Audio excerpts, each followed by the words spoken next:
Senate will please come to order. I would ask that all members please take their seats and that the guests please clear the aisles. The clerk will unlock the machine for the purpose of recording attendance. Have all senators indicated their attendance? The clerk will please lock the machine. There are 36 members in attendance. There is a quorum. At this time, I would ask for all members and their guests to please rise for the invocation and pledge of allegiance to be led today by Senator James E. Doyle, representing the city of Pawtucket. Dear Lord, please remind us daily to use the time you have given us to add something of value to each day. Please help us to remember that our decisions are made without obligation or expectation of any benefit to ourselves, but only to benefit our citizens and, most importantly, for the benefit of our children. Amen.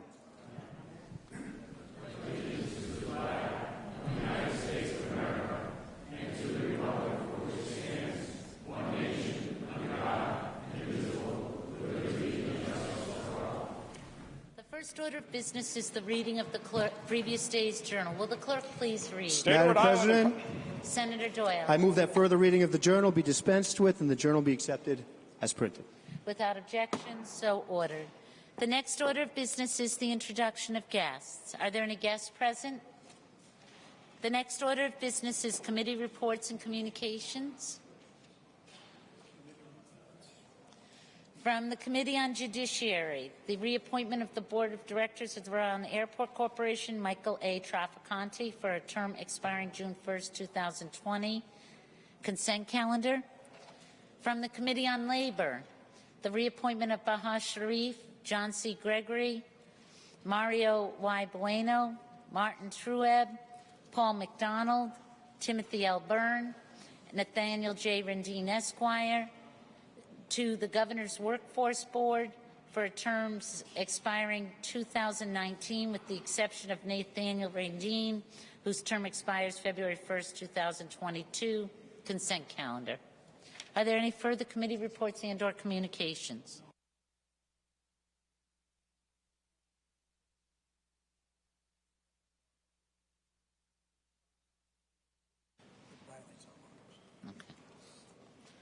The next order of business is new business.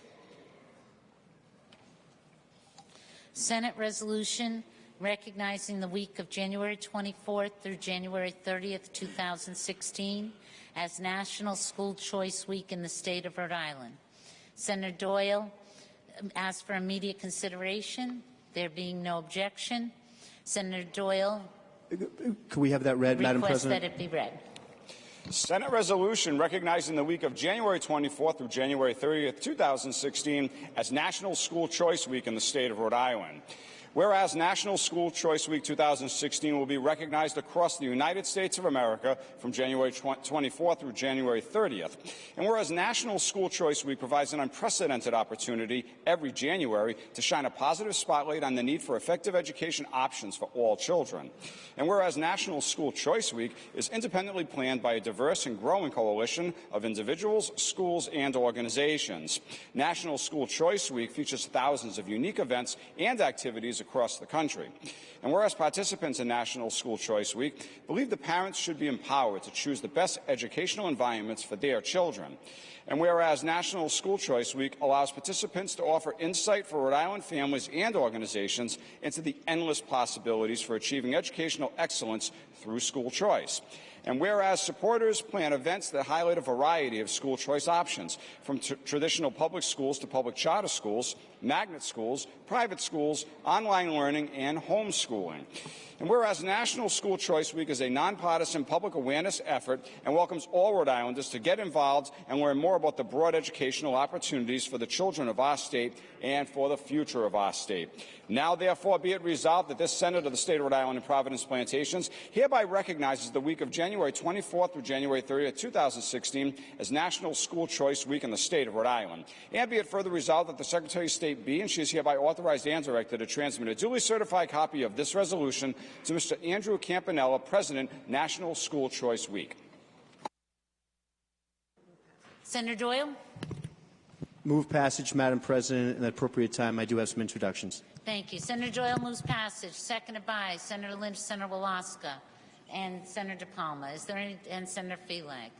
Is there any discussion? All those in favor indicate by saying aye. Aye. Any opposed? The resolution passes. Senator Doyle for the purpose of introduction. Madam President, I believe up in the gallery we have many members that joined us for our School Choice Week.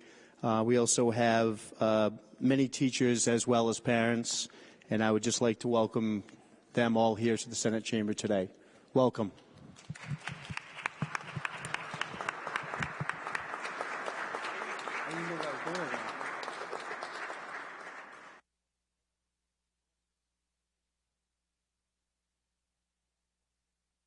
At this time, there's another resolution from Senator Nicholas Kettle expressing condolences on the passing of the Honorable Bradford Gorham. Senator Kettle requests immediate consideration. Senator Kettle? May I have that read, please, Madam President? There being no objection, Senator Kettle requests the resolution be read. Senate resolution expressing condolences on the passing of the Honorable Bradford Gorham. Whereas it is with great sadness that this Senate has learned of the passing of Bradford Gorham. He is survived by his second wife, Christine Gorham, and was the devoted husband for 44 years to the late Diane Gorham. He was the loving father of Christopher Gorham and his wife, Gemma, our former colleague, Nicholas Gorham, and his wife, Rosanna, Joshua Gorham and his wife, Rebecca, Jane Gerzenda, and Nancy Boyden and her husband, Robert. He was the very proud grandfather of 14 grandchildren: Mark, Roy, Jeffrey, Mary, Sarah, Jared, Julia, Austin, Alejandra, Campbell, Eleanor, Nathaniel, Oliver, and Reese, and is also survived by Christine Gorham's children, Mary and James, his brothers John and Nicholas Gorham, and his sister Desiree Gorham Palmer. And whereas born in Providence to the late Sales and Ruth Gorham, Bradford Gorham was a graduate of Hope High School and Dartmouth College. Upon graduation from college, he served our country with honor as a platoon leader and company commander in the United States Marine Corps and later in the Marine Reserves. He was honorably discharged from the Marines as a captain and subsequently graduated with honors from Harvard Law School. And whereas Mr. Gorham had been a resident of Foster for many years. Always an active and contributing member of the community, he wore many hats during his lifetime. He was not only a lawyer for more than 50 years and served as a probate judge, but he also enjoyed being a gentleman farmer and was a published author. And whereas, in addition, the Honorable Brad Gorham served the people of Rhode Island in both the House and Senate of the Rhode Island General Assembly, where he earned the respect of his peers and rose to the position of Minority Leader of the House. His political accomplishments also included being elected to the Constitutional Convention and serving as Republican State Chairman. And whereas proud of his heritage, Mr. Gorham was a Mayflower descendant and had served as president of the Pilgrim John Howard Society of Plymouth, Massachusetts. In partnership with the organization, he built and then sailed the Elizabeth Tilley on the same route taken by John Howland in 1625. He was also a longtime member of the Foster Lions Club, the Moosup Valley Grange, the Rhode Island Vermont Society of Colonial Wars, the Ionic Lodge, number 28 FA&M, and the Howard Foundation. And whereas Bradford Gorham loved spending time with his family at their beach house in Quanachantog and on his farm, and he took great pride in serving the people of Rhode Island in myriad capacities. He will be dearly missed by all who had the good fortune to have been a part of his amazing life. Now, therefore, be it resolved that the Senate of the State of Rhode Island and Providence Plantations hereby expresses our deepest sympathies on the passing of the Honorable Bradford Gorham. And be it further resolved that the Secretary of State be, and she is hereby authorized and directed to transmit a duly certified copy of this resolution to Christine Gorham and family. Senator Kettle. Thank you, Madam President. I think the resolution speaks for itself.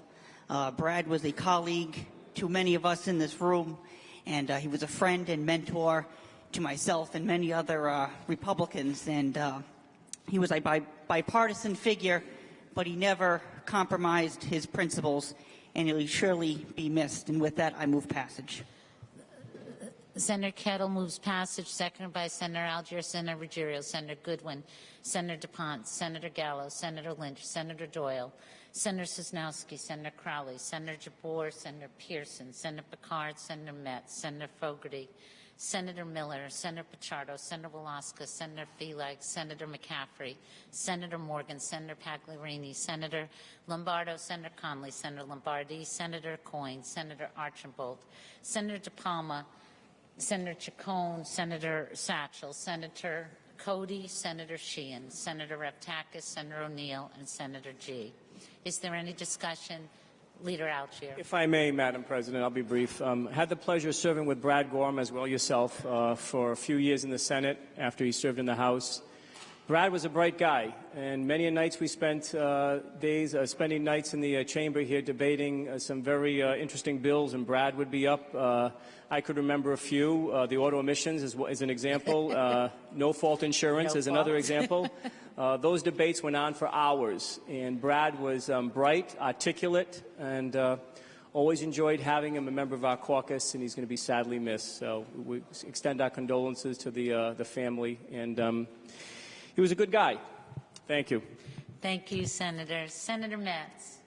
Yes, same request, Madam President. Please proceed. It was an honor for me to serve with Brad in the House. He was a gentleman, as you said, articulate, and he always did not just what was best for his district, but he always did what was best for the people of Rhode Island.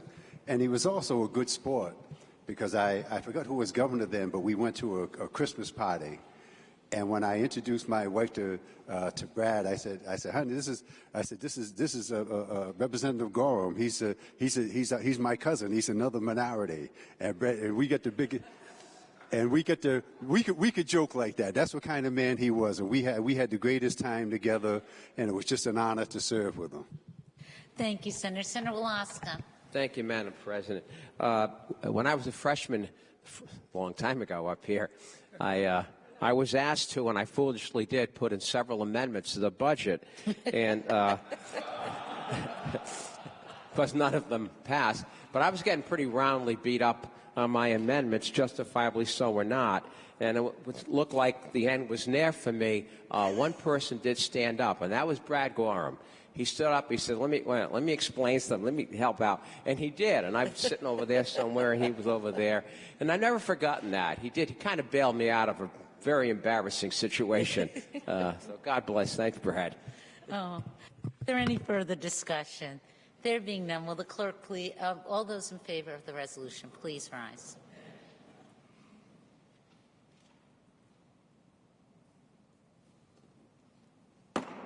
The resolution expressing condolences on the passing of our former colleague, the Honorable Brad Gorham, passes.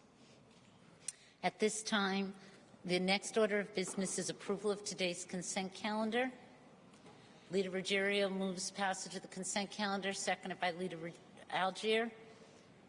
Will the clerk please unlock the machine? Shall the consent calendar be adopted? Have all members indicated their vote?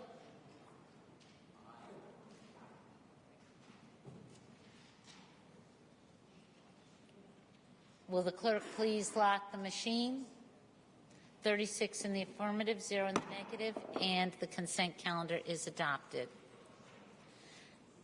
At this time, we will revert to announcements and introductions. Are there any announcements? Senator Lynch-Prada.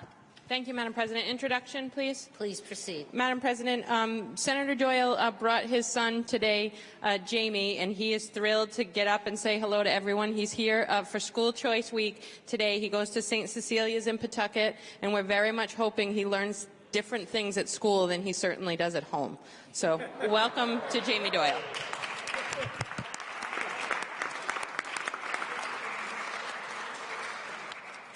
Now we know he's his father's son. At that, is there any other announcements at this time and/or introductions? There being none, is there any objection? Oh, Senator Doyle. Madam President, announcement/comment, is that legal? No, it will be.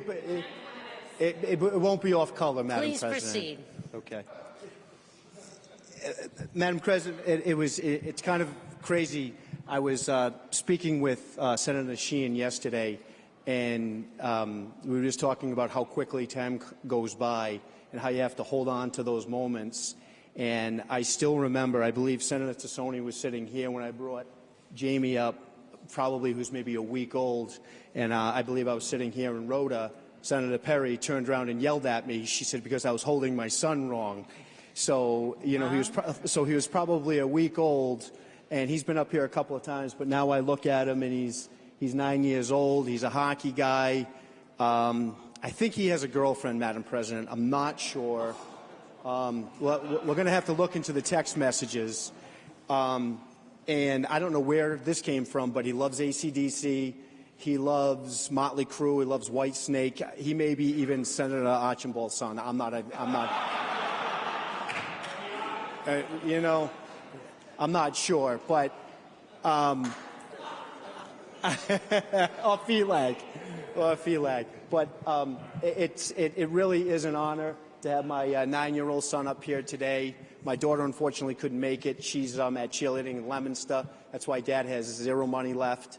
But it really is important how we should all treasure these times and really hold on to them as much as we can. And I thank you, Madam President. Thank you, Senator. Is there any objection to transmitting adopted resolutions to the Honorable Secretary of State? All matters passed by the Senate to the Honorable House of Representatives, and all matters passed in concurrence to Her Excellency the Governor. Hearing none, so ordered. The desk is now clear of business. Madam Whip, for the purpose of adjournment. Thank you, Madam President. If there's no further business to come before the Senate this afternoon, for purposes of recess, I yield the floor to Whip Kettle. Thank you, Madam President and Madam Whip.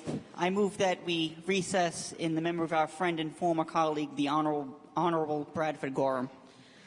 Senator Nicholas Kettle moves that we adjourn in memory of our colleague, recess, thank you, I'm sorry, in honor of our colleague, the Honorable Bradford Gorham, seconded by Leader Ruggiero, Leader Algier, and the entire chamber. All those in favor, please rise. The Senate stands in recess.